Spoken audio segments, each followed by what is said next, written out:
evening, everyone, and welcome in to episode 3 of the Pioneers Coaches Show. Today, September 24th, 2020. This evening, I'm going to be joined by the head volleyball coach, Coach Madison Gargus. Coach, thanks for joining us today. Thank you for having me. First off, before we get started, a little birdie told me that your birthday was the 25th, and it being a day early, I just want to be the first one to wish you a happy birthday. Thank you. Thank you very much.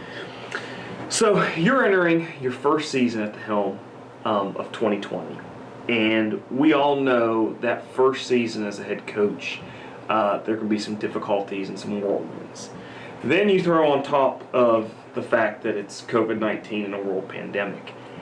How are you keeping yourself positive and the girls positive through all of this interchanging process? I have told the girls, and I keep telling myself this is just an opportunity. So with the pandemic, we're very limited on what we can and can't do as far as the team goes and the restrictions and the guidelines and things like that. So at Glenville, we're actually very fortunate that we've had some court time. I'm able to get the girls in, work on some skills and things like that. So actually, I think this puts all of us in the conference on an even playing field. And just looking at it as an opportunity to jump ahead. It's also kind of different because, again, like we've talked during your first year of being the head coach.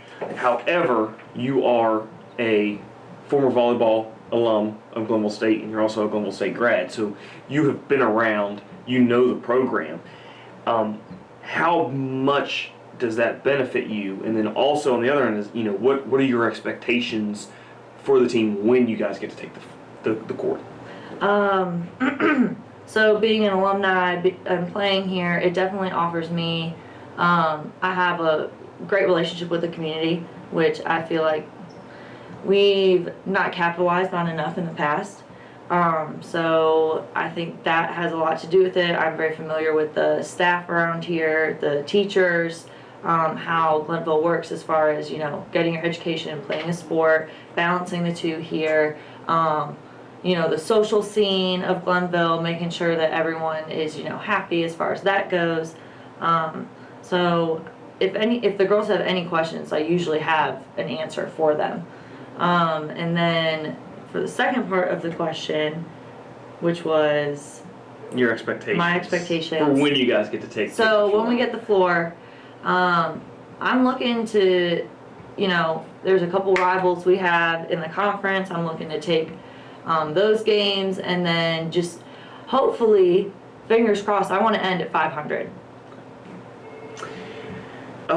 Your team is it's kind of broken up. Don't want to say you're super young, but at the same, because you do have several returners coming back, and two of those are Carly Shaver and Skylar Mace, who were both all-conference selections in league play in 2019. Skylar's a junior. She led the team, had 338 kills, had 3.52 kills per set, and then Carly's entering her sophomore campaign. She was second on the team in kills with 309 and averaged 3.55 kills per set. How much are you going to rely on those two in 2020? Not just necessarily, on the court, but as far as leadership. A lot. So, Skylar being a junior this year, I threw her through kind of like a loop because I changed her position. So she's now in the middle. She's a big gun. I think that we're changing the offense to where we're going to have a lot more of an active middle. So as far as expectations for her, she's going to be getting the ball still a lot. And the expectation is for her to put it away. Same thing with Carly. Outsides get a lot of balls, and she's a big gun too. So our offensive strategy is definitely going to be shaped around having those two big guns in the front row, maybe even at the same time. So that's going to lead for a very hard blocking defense against us.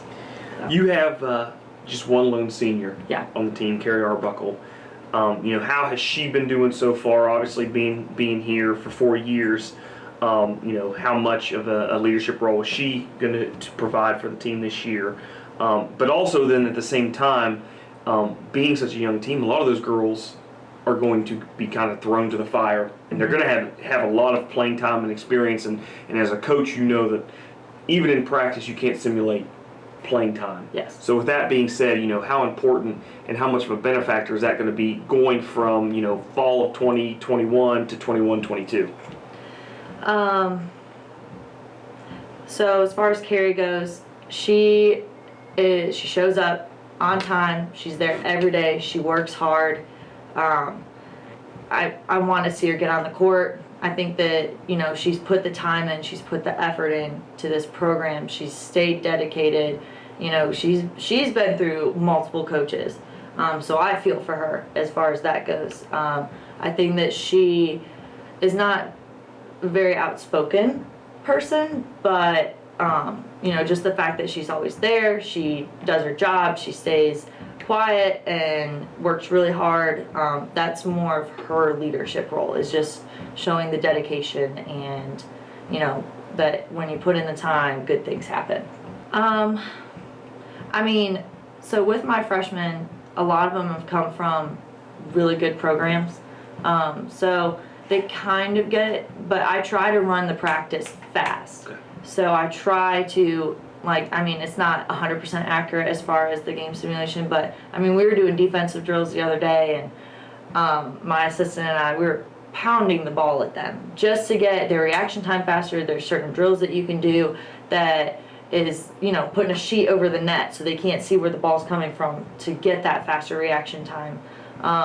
So we've just been kind of beating them up a little bit, just trying to get them in the zone and feeling like, hey, it'll be okay. It'll be okay. Let's talk a little bit about some of the newcomers, the outside hitters in Sydney Goodrich and Rachel LaRose. So far, your thoughts on those two young ladies?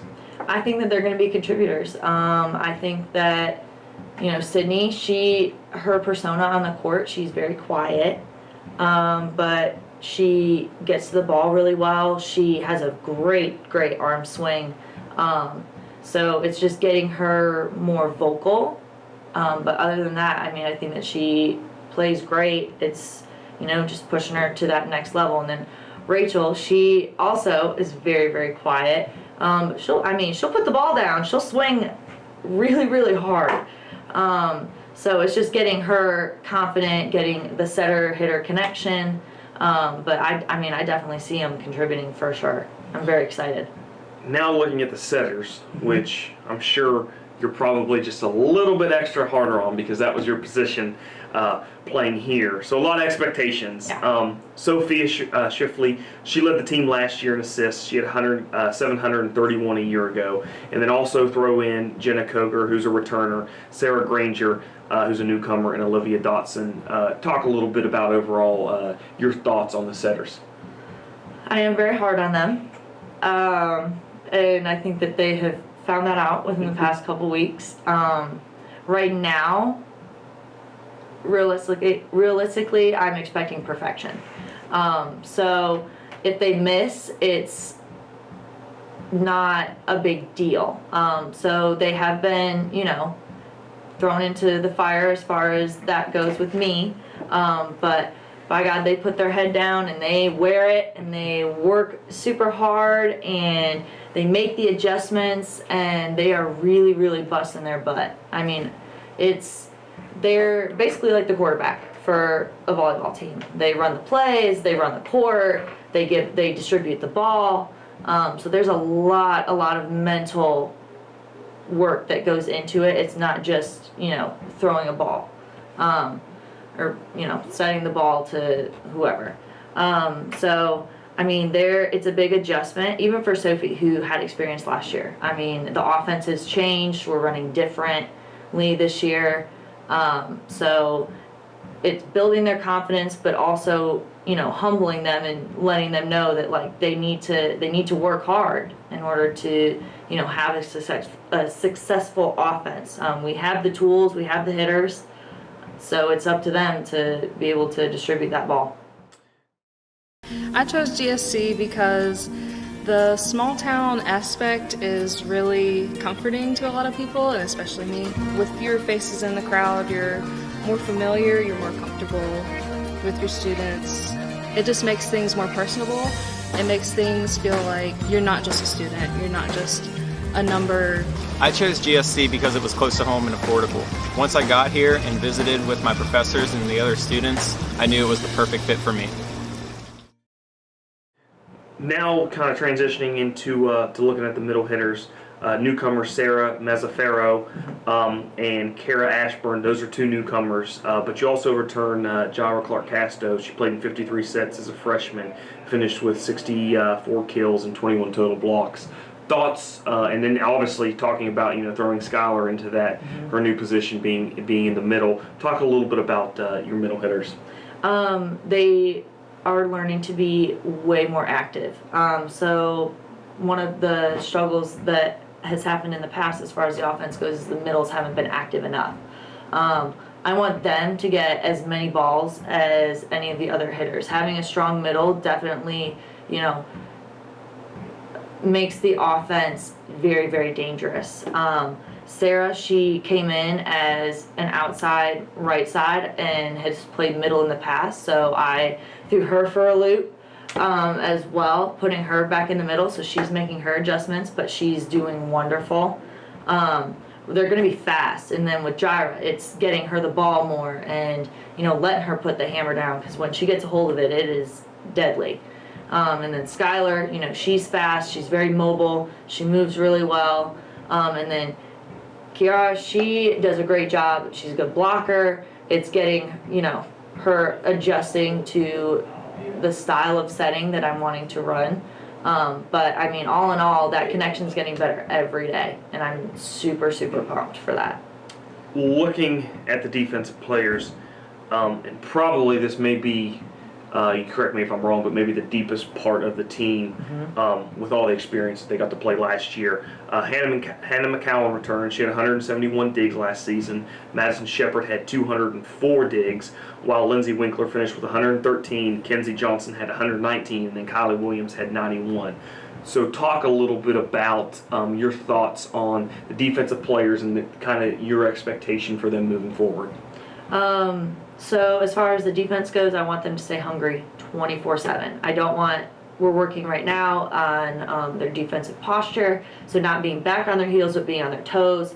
I was telling them the other day in practice, I don't want them to look like a spider on the court, I want them to look like a flea. So we're using bug analogies and metaphors. So just, being able to move, because they are quick, they are so quick, they're so good on their feet. Some of them are not afraid to hit the floor, and I love it. I absolutely love it. So it's just getting them in the habit of, like I said, being hungry for the ball. So we use the phrase attack the attacker. Like I said, we were blasting them the other day at practice, getting them used to having the ball coming at them, very, very, very fast. So when we get into gameplay, it's like, oh, I have all this time to read, to move, to dig, and the communication and things like that. So everything starts with a pass, whether it's serve receive, it's defense, it's anything on the court, it always starts with a pass. So they are essential to how we run the offense, how we get the ball up, and how we play. The scrappier we are, the better we are. Also, you have one transfer, Taylor, transferred from Madison Gargus, who's now a part of the MEC. I know we've talked a little bit about her. Thoughts of her and the impact she's going to have on your program moving forward. So Taylor was a late add, but I'm so excited to have her. And now that AB is a part of the conference, it's kind of like, oh, okay, time to really show out. But she brings she's an awesome teammate. I mean, she is always yelling for the girls. And then as far as her experience goes on the court, that's big. So she is a junior along with, Skylar, who's up in the front row. So they're the two oldest, I guess you would say, with the most experience in the front row. Taylor moves the ball really, really well. She'll be an awesome feature on the right side. And last year, and the years before, we didn't really run the right side as much as we might have wanted to, but with her out there, it definitely will make a difference in our offense again, for sure. So I'm very excited. Looking back, last season the team went 5-24 overall, 2-14 in league play. Obviously, no volleyball in the fall. Expectations are the postponement to the spring. It'll be a shortened season. Thoughts on making that improvement, in the spring, and then also the beneficiary of the girls getting to play, but it's basically a redshirt year for them because they're not going to use a year of eligibility. So talk a little bit about those two. So as far as that goes, with the shortened season, honestly, like I said, and it's the positive outlook of it, is that we have a chance to, depending on the championship schedule or, however that goes as far as the MEC, we have a chance to make an appearance. I mean, they've broken it up into northern and southern, and I think in the southern part of the conference, there's going to be some good games, some good play. It's going to be very, very competitive. And then as far as, the girls having that extra year of eligibility, it's a developmental year. Like, we're looking, the fall is basically the spring. We have all this time, especially for the girls who are in new positions and everything like that. They have time to adjust. So, as far as controlling their frustration, yes, some days are more frustrating than others, but, we always have the next day and then the next day. So we're not really feeling the crunch time, anxiety yet. I'm trying to keep them, very, let's work through it. Let's, stay positive. Let's stay even keyed. But when it comes down to it, I definitely think that this is the time for all the girls to just get better. Now, since we've went over volleyball, let's move volleyball aside and let's get to know Coach Maddie. If you could play another sport or be the head coach of another sport, what sport would that be and why? I would do, if you could call it a sport, I'd do equestrian. Okay. That's the first one we've had of that. Yep. I used to ride horses a lot when I was younger. I showed them, and if I wouldn't have played volleyball in college, I would have done equestrian. So that's definitely something. What other sport would you like to be a head coach of? Oh, other sport. I actually had a great time. So I helped out with the recruiting of the acrobatics and tumbling team. Okay. So just getting to know that sport, that was really, really cool. So I would be interested in doing that. Okay. You're sitting down on your couch, and the NFL's on, the NBA's on, and Major League Baseball's on. Which one are you watching? Which one are you tuning in? Well, I come from a baseball family, so it's definitely going to be the MLB. Okay. For sure. Pizza, hot or cold? Hot. Dogs or cats? Cats. I have two. One's name is Tickle Bitty, and the other one's name is Fish. Fish. Most memorable playing moment while at Golden State? My first game, my senior year, we beat AB. It was the final point. I set Skylar Mace, who's still on the team, and she killed it. It was her freshman year. It was my senior year, and I crashed to the floor on my knees and I cried. I was so happy. This is kind of a two-part question. Biggest rivalry for Glenville State College as a whole, and then the biggest rivalry on the volleyball court? As far as Glenville State College as a whole, it's kind of changed. I would say, well, now that Jesse is our athletic director, it's definitely Wesleyan. So shout out to Jesse. I see what you did there. Getting some points there. Yeah. So maybe Wesleyan now. In the past, for the other sports, it might have been Fairmont. That was always a big one. Especially, with the football game, the basketball, and all that jazz. And then for volleyball, I would have to say, I'd say it's either Concord or Wesleyan for us right now. Okay. most used social media outlet? TikTok. Okay. I'm a TikToker for sure. I love that. And last question before we let you go. If you had one hashtag to live by, what would it be? My hashtag for the program, it's let there be no doubt. So for me, my dad told me that when I was a freshman in high school trying to make varsity sports. It's, you know, he's the one that gave that to me, and it's been, you know, ingrained ever since, and that's what I tell the girls. You train 110%, you know, there's no doubt when you step into competition that you're ready to go. So that's my hashtag. Perfect. All right, Coach Gargus, thanks for sitting down and talking with us and going over the volleyball program. Absolutely. Thanks for having me. All right, Pioneer fans, that's going to do it for episode 3 of the Pioneer Coaches Show. Once again, for myself, Jonathan Griffin, Glenville State Athletics, big thanks to Jake Zimmers and Pioneer Media for making this possible. We will see you guys next Thursday.